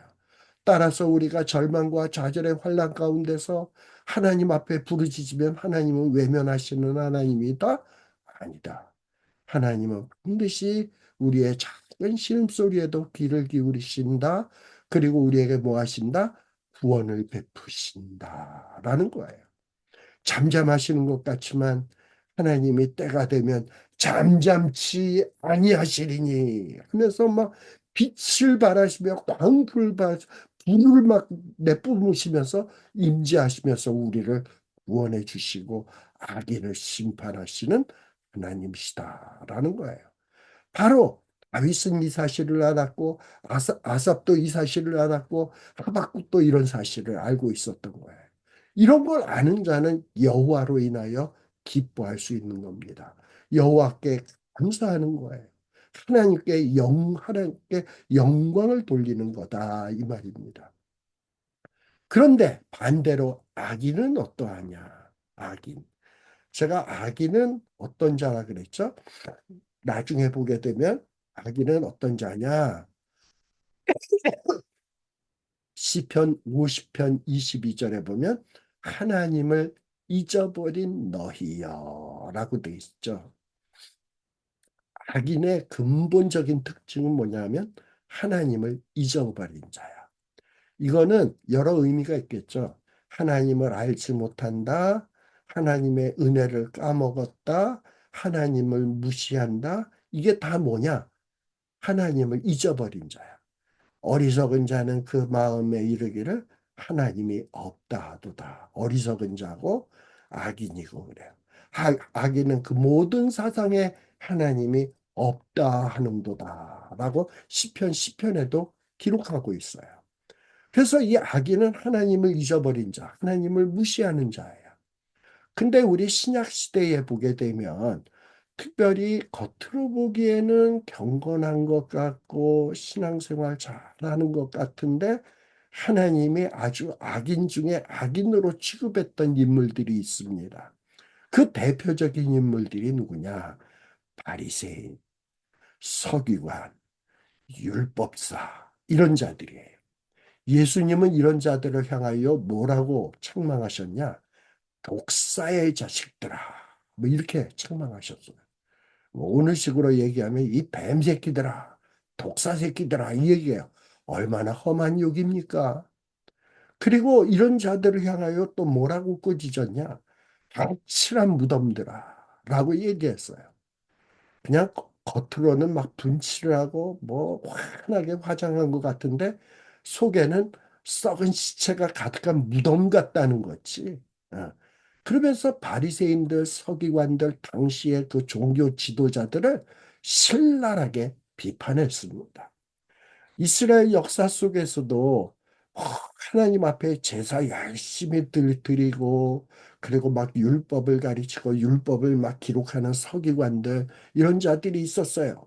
근데 이런 자들이 모르게 종교 의식을 열심히 하고 뭐 율법을 입에다 외우고 이러는 것 같은데 그 속을 들여다보니까 하나님의 은혜가 뭔지도 모르고 지들이 열심히 종교 생활을 잘해서 지들이 의롭다고 생각하는 자들을 보면서 하나님은 구역질을 느끼신 것 같아. 그리고 이런 자들을 향해서 책망하시는 것이 16절에서 21절이에요. 악인에게 하느님이 이르시되 너희가 어찌 내 율례를 절하며 언약을 입에 두느냐라고 이야기하고 있어요. 바로 이런 자들이 누구냐? 신약 시대의 서기관, 율법사, 바리새인 같은 자들이에요. 이들이 겉으로는 뭔가 굉장히 종교적이고 종교적으로 거룩한 것 같은데 속으로는 어떠냐? 하나님에 대한 은혜에 대한 감격이 없어. 그냥 겉으로만. 속으로는 어떠하냐? 하나님의 교훈이 뭔지 몰라. 교훈을 미워하고 하나님의 말씀의 뜻 뒤로 내던지고 그리고 실질적으로 뭐 하냐? 도적을 본즉 도적과 연합해가지고 이득을 취하고 간음하는 자와 동류가 되고 내 입을 악에 주고 혀로 괴사를 지으며 앉아서는 내 형제에게 공박하며 내 어미의 아들들 즉 형제를 비방한다. 이웃을 내 몸처럼 사랑해야 되는데 하나님의 은혜를 기억한다면 그러면서도 이렇게 속으로는 죄악투성이면서 겉으로만 의로운 척하는데 하나님이 징계를 하지 않아. 하나님이 벌을 안 해. 그래서 20, 22절에 보면 내가 이러한 일을 행하여도 내가 잠잠하였더니 내가 나를 너와 같은 줄로 생각하였도다. 그러나 내가 너를 책망하여 내 죄를 내 복전에 차례로 베풀리라 하시도다. 무슨 얘기입니까? 사람들이 이렇게 훤칠한 무덤처럼 겉과 속이 다르게 행하여도 하나님이 징계하지 않고 벌하지 않다 보니까 하나님이 내 편인가 보다. 내가 종교의식 열심히 하고 그냥 제사 열심히 드리니까 하나님이 나에게 은혜 베푸는구나. 하나님이 내 편이구나. 이렇게 생각했다는 거예요.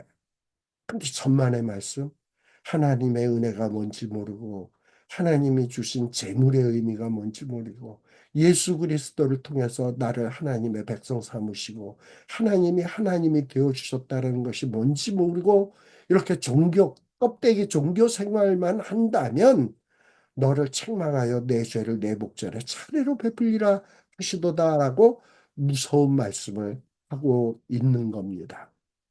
자, 여기서 이 율법사들, 서기관, 바리새인들이 행하는 죄들이 뭡니까?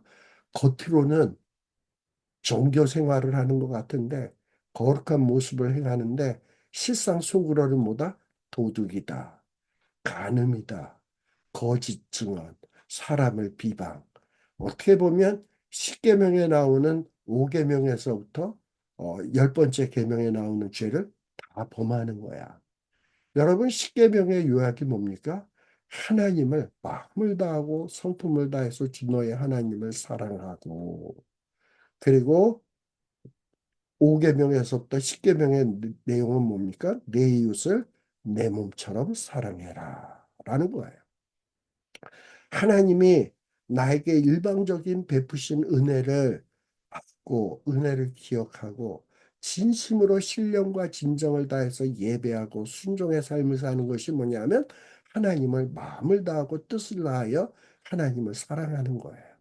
또 이렇게 하나님의 은혜를 알고 기억하는 자는 이웃에 대해서 어떡하냐. 내가 이렇게 하나님 앞에 값없이 은혜를 받았는데 내가 내 이웃에게 하나님이 내게 은혜를 베푸신 것처럼 나도 내 이웃을 내 몸처럼 사랑해야 되겠다 하고 사랑하는 거예요.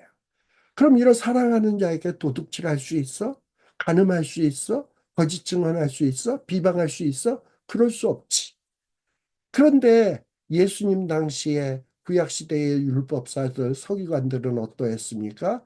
재물들을 놓고 재물 장사에 사람들이 재물을 바치겠다고 재물들을 끌고 오면은 보고서 멀쩡한데도 이거 재물 부정한 재물이야. 이 재물 하나님 안 받으셔. 저기 가서 내가 가르쳐주는 재물 가게에 가서 재물 사와. 그래서 거기 가서 재물 사러 갔는데 거기에 보면 삘론이 병든 소 있는데 그런 재물들을 파는 거야. 갖고 오면 이제 제대로 갖고 왔구만. 이걸로 제사 드려. 그러면 어떻게 되냐? 그 재물 가게에서 이 제사장들에게 뭐 합니까? 리베이트로 돈을 뒤로 찔러줘. 뭡니까? 제사 드리는 사람들에게 삥땅 치는 거 아닙니까? 도둑질이야. 그리고 자기 이익을 위해서 겉으로 간척하지만 돈에만 욕심 있는 거야. 제사를 빙자해서 성전 제도를 빙자해가지고 자기 배불리는 데만 관심 있는 자들이 당시에 이 종교인들이었어요. 바로 이런 자들을 하나님이 심판하시겠다는 겁니다. 자, 그러면서 뭐라고 얘기합니까? 하나님을 잊어버린 너희여, 이제 이를 생각하라. 야, 하나님의 은혜를 잊어버렸어? 하나님의 은혜를 무시해? 하나님이 없다고 생각해? 심판이 없다고 생각해? 재림이 없다고 생각해? 곰곰이 생각해. 그렇지 않으면 내가 너희를 찌질이니 건질 자 없으리라. 얼마나 무서운 얘기입니까? 여러분들도 이 땅 위에서 살면서 세상 일이 바쁘다 보니까 하나님을 점차로 잊어버리고 있지는 않는지요. 하나님의 심판에 대한 경각심을 잊어버리고 있지는 않은지요. 정신 바짝 차려야 돼. 생각해야 돼. 그렇지 않으면 하나님이 찢겠대. 건질 자가 없겠대. 그래서 장차의 심판을 바라보면서 심판이 두려워서가 아니야. 먼저는 뭘 생각해야 되냐? 하나님이 먼저 날 사랑했구나. 내게 은혜 베풀었구나. 하나님이 내 하나님 되어 주셨구나. 나는 하나님의 백성이 되었구나. 내가 언약의 백성이 되었구나.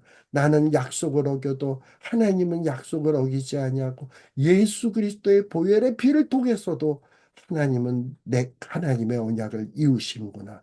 이 은혜를 생각하면서 하나님 앞에 늘 감사해야 한다 이 말이에요. 그래서 시편 50편 23절에 뭐라고 얘기합니까?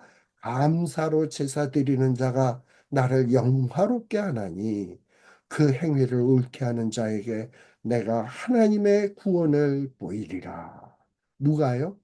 하나님이 나를 언약의 백성 삼아 주셨다라는 참 의미를 깨닫고 감사로 예수 그리스도의 보혈의 피에 의지해서 제사 드리는 자, 이런 자가 하나님을 영화롭게 하는 거고 하나님을 기쁘시게 하는 거고 또 이런 하나님의 은혜를 기억하고서 순종하는 삶을 사는 자, 즉 그 행위를 옳게 하는 자에게 하나님이 뭘 보여주시겠다고요?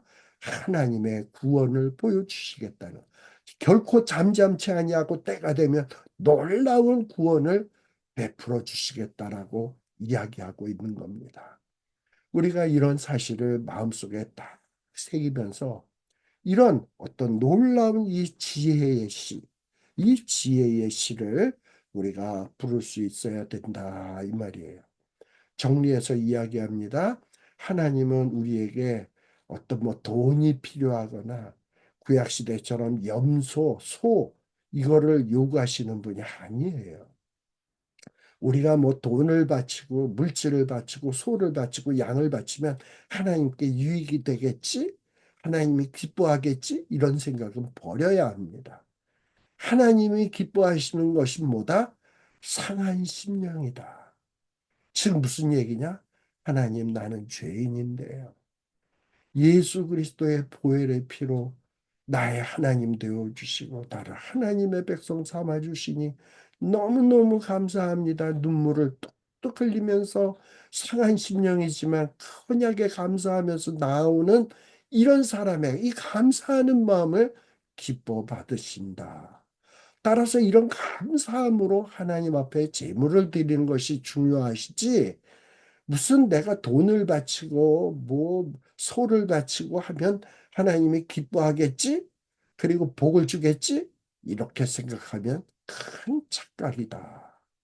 그리고 또 내가 종교 생활을 하면, 그리고 내가 뭐 예배 드리고 있고 헌금하고 있고 그러다 보니까 뭐 하나님 잊고 살아도 내가 돈 벌게 해주시고 잘하시나, 뭐 나에게 잘 대해 주시네, 뭐 이렇게 생각하면 또 큰 오해야. 하나님은 즉시 징계하지 않으시고 우리에게 유예 기간을 두셔요. 왜? 참으시는 거야. 기다리시는 거야. 근데 그러다 보면 사람들이 오해할 때가 있어. 하나님을 무시하고 사는데도 잘 나가면, 하나님이 내 편이니까 내가 잘 나가나 보다. 내가 형제를 미워해도, 사기치고 거짓말하고 도둑질을 해도 내가 돌잔 버리면 하나님이 내 편이니까 징벌 대신에 복이 온다고 생각한다면 잘못이에요. 하나님은 결코 악에 대해서 잠잠치 않으십니다. 특별히 하나님의 말씀을 잘 안다고 생각하는 사람들이 이런 착각에 빠지기가 쉽습니다. 하나님의 말씀을 잘 안다고 생각하기 때문에 지멋대로 생각해서 하나님의 뜻이라고 단정짓기 때문이에요. 여러분, 진정으로 하나님의 뜻을 아는 사람은 하나님이 나의 하나님이 된다는 게 무슨 의미인지, 내가 하나님의 백성이 되었다는 것이 어떤 의미인지, 또 내가 어떻게 해서 이 별 볼 일 없는 죄 많은 내가 어떻게 해서 하나님의 백성이 될 수 있었는지를 제대로 알고 하나님의 은혜에 감격하고 감사의 제사를 드리는, 그리고 더 이상 죄 짓지 아니하고 올바른 삶을 사는 이런 사람의 삶이 하나님이 기뻐 받으시는 삶이다라는 거예요. 근데 이런 삶을 살지 아니하고 하나님을 잊고 산다면, 하나님을 잊어버린 너희여, 이제 이를 생각하라. 그렇지 않으면 내가 너희를 찢으리니 건질 자가 없으리라. 감사로 제사 드리는 자가 나를 영화롭게 하나니 그 행위를 옳게 하는 자에게 내가 하나님의 구원을 보이리라. 이 말씀을 여러분들이 마음에 잘 새기시고 이번 땡스기빙에 진정한 하나님의 은혜에 감사할 수 있는 저와 여러분이 되시기를 간절히 바랍니다. 마지막으로 이 시편 50편을 다시 한번 읽고 마치도록 하겠습니다.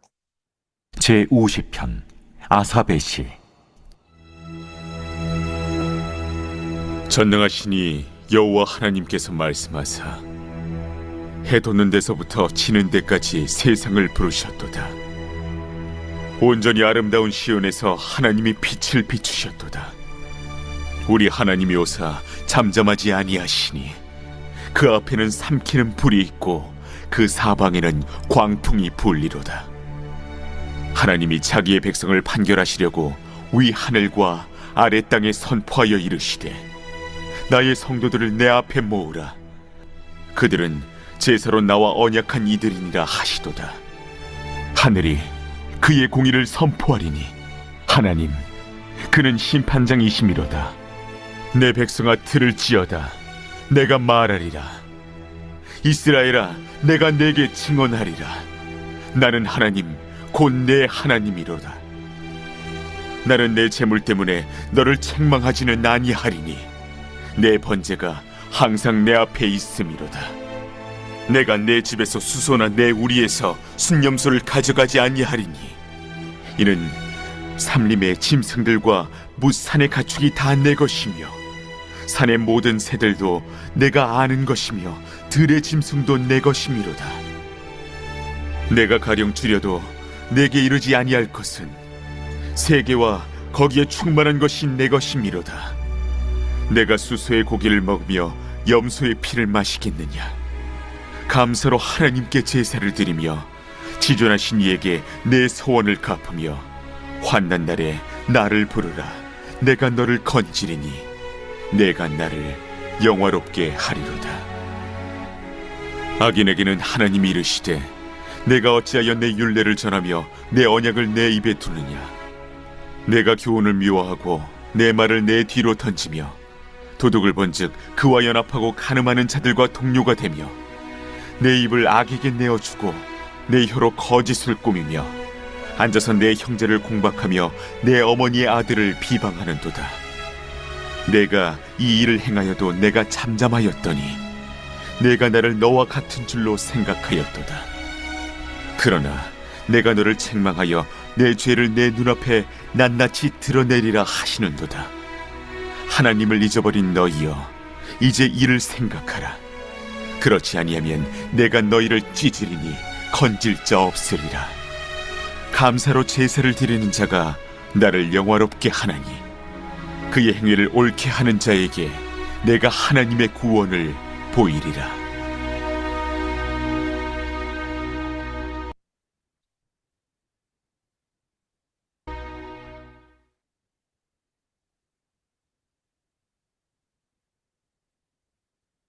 기도하겠습니다. 하나님 아버지, 험악한 세상을 살아가는 저희들입니다. 이 험악한 세상을 살다 보니까 공의의 하나님이 어디 있는지, 정의로운 하나님이 어디 있는지 회의적인 생각이 들 때가 많습니다. 그리고 이 세상이 험악하다 보니 지치고 힘들어서 낙심과 절망 가운데 빠질 때 있는 저희들입니다. 이때 저희들이 하나님의 언약을 기억하게 하여 주시옵소서. 하나님은 우리에게 말씀하십니다. 나는 그리스도 보혈의 피, 그리스도의 제물, 그리스도의 제사를 통해서 너희와 언약한 자다라고 말씀하십니다. 나는 너의 하나님이 되겠고 너희는 내 백성이 되리라 약속하신 하나님이십니다. 또 우리가 환난 날에 있을 때 환난 날에 내게 부르짖으라 내가 너희를 건지겠다고 약속하시는 하나님입니다.